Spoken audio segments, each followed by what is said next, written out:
Let's play quietly.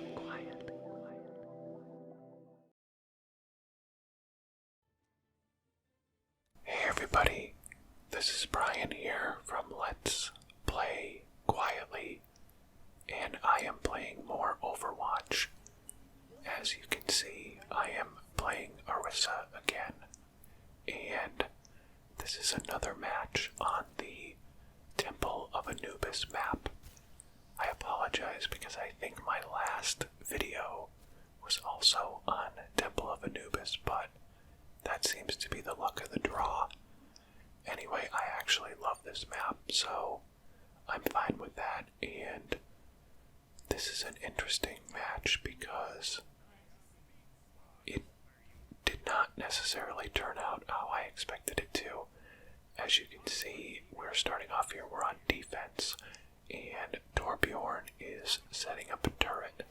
So I'm going to drop my shield right here and let him set up shop, which that's the first time in a match that I've used Orisa that I've played with the Torbjorn, I believe, or at least won that through his turret out there. So my goal was to get on the other side and start peppering them so that they started walking right down toward the turret that Torbjorn had set up. And pretty quickly, my first shield got eaten up, so I dropped another one, and we get a couple of quick kills here. And so, at the beginning of this match, I thought we were doing really good, because we're really kind of harassing them right out of the gate. And they're not making a strong push yet, so I kind of misplaced my shield there. I didn't get all of the turret. But again, Roadhog took him down again. So I felt really good about where we were at to start this match off. This first point on Temple of Anubis is always, I think, difficult to hold. And the second one is easier to hold for a prolonged period of time. That's just my opinion, but as you can see up here, we're now getting rushed. They overran the turret, but he set up another one. But I've already earned my ult, and they haven't even broken through the archway yet, so I was pretty excited about that. Now, the one thing I hate about this map is how long it takes to get back to the first point. So here I am, running forever with Orisa, who's very slow, and trying to get back there in time. But after getting there, I felt like we should still be able to hold it, but I don't think I should have used my ult there. I was hoping that I would rally the team and we could take the point back, but what I didn't realize is I had kind of locked myself into trouble. So now you can see that we're already giving up the first point. Now this was a little bit frustrating for me because two of my teammates kind of were not even making a move to try to get to that point. They had kind of given it up, and that's one thing that drives me crazy about this map is that I think people give up ground too easily.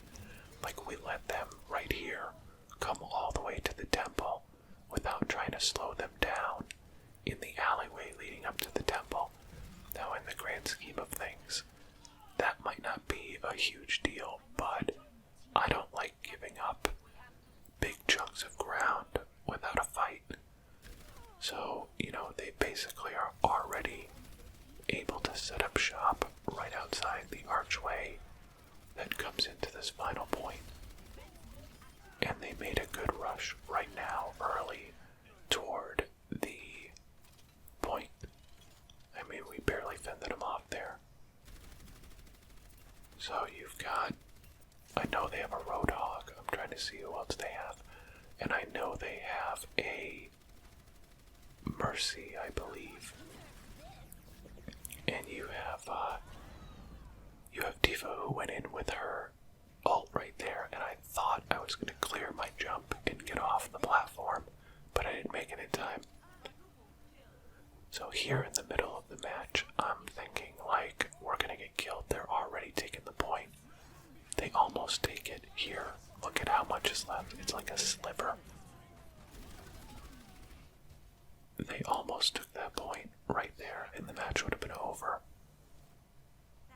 So we kind of held them off. We take a deep breath.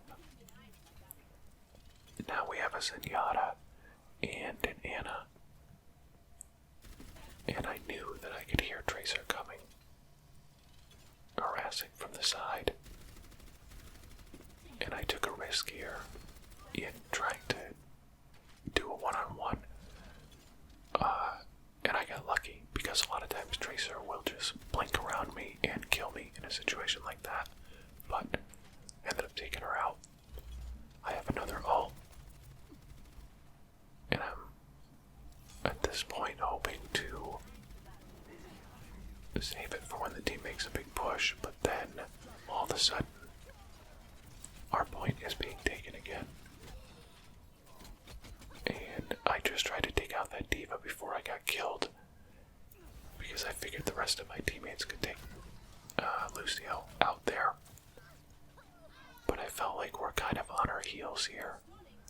We again have almost given up the point. Somebody's on the point again. McCree's over there, taking out the turret. And we have like a series of near misses here where they almost take this point several times. So it wasn't like one of those easy matches where you set up shop and, you know, you're just holding them at bay the entire match here. We had to work for it. Although we do eventually settle into a rhythm. And I'm just trying to make sure that nobody's sneaking up behind us here. I should have grabbed that armor from Torbjorn, but I didn't. The Tracer on this other team, again, was doing a good job of kind of harassing us. Although she ran into a buzzsaw right there. And D.Va had another ult, but managed to get away from it. Now here I got lucky because I used my Fortify, and I ended up taking her out right after she respawned her mech. So we're doing it right here. We finally kind of gotten to a point where we've set up shop, and we're just kind of holding it down. But that Lucio was a pest too. And I think that is that a Sombra? I can't remember. But again, they're trying to make that, we did not do a good job in this match of getting in that side hallway there and kind of stopping them at the front door. A few times they were able to get in and get right on the point, which is not good. So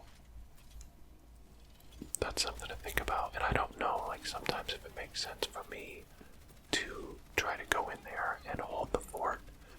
I always feel like on Temple of Anubis, it's important to, if you have the shield, have it up at the mouth there so that your snipers can get position and kind of keep people at bay from afar. But I think a case can be made for getting in that side hallway there and making sure you don't get flanked. It also depends on the team makeup as well. This Farah started to become a real pain, and I don't know if they started the match with her or not.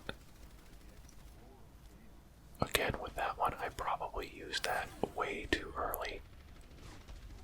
But then Sombra came in and killed it anyways. And Farah is just peppering us from afar. I couldn't find that Farah. Every time I tried to look for her, there was another enemy in my face. But I was trying to figure out where she was, so I could at least harass harass her and not let her get set. The Torbjorn's turret is still up, which is good.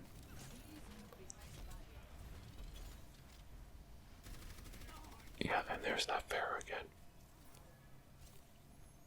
I was actually surprised we did okay with this team makeup because I was worried we just didn't have enough firepower. There's Sombra again sneaking around in the background. And I hit my fortify too early because I anticipated her being right in my face here. They're making a big push right now.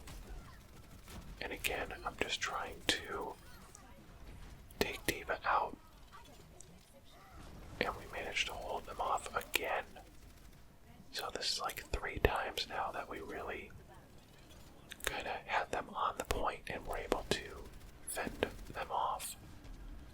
Which is kind of crazy. That Pharah, I never should have gone in there looking for her. But I was so annoyed with her that she got me to chase her. And because of that, I was lucky that I had a healer. Because I put myself in a couple of bad situations there. And then Sombra snuck up behind me. Which is well played on her part. So I was worried that I wasn't going to get back there in time and we were going to lose. But we ended up winning. And this was one of the first matches I played after, like, not playing Overwatch for about a week and a half. So I was shaking off some of the rust. This was a nice ult by D.Va. I think she got a bunch of us. Yeah, she's sure dead. So that's a good play of the game, but I did okay. Blocked 12,000 damage, but Torbjorn really tore it up on that one. 27 turret kills, really good. And I went 16-6, which is not terrible, but also not great. So that was kind of a mediocre Orisa match, but I love playing her. I love learning her, so. But I also got a loot box too. So I figured I'd show that as well. And there's really only one thing in this loot box that I cared about. And it is a Zarya highlight intro. No, it's not. It's a Zarya emote. So we got a McCree voice line, which I put in my empty spot, and this one, this is the deadlift emote. Oh, it is a highlight intro, sorry, not an emote. There you go. So, anyways, so that's that. Well, if you like this video,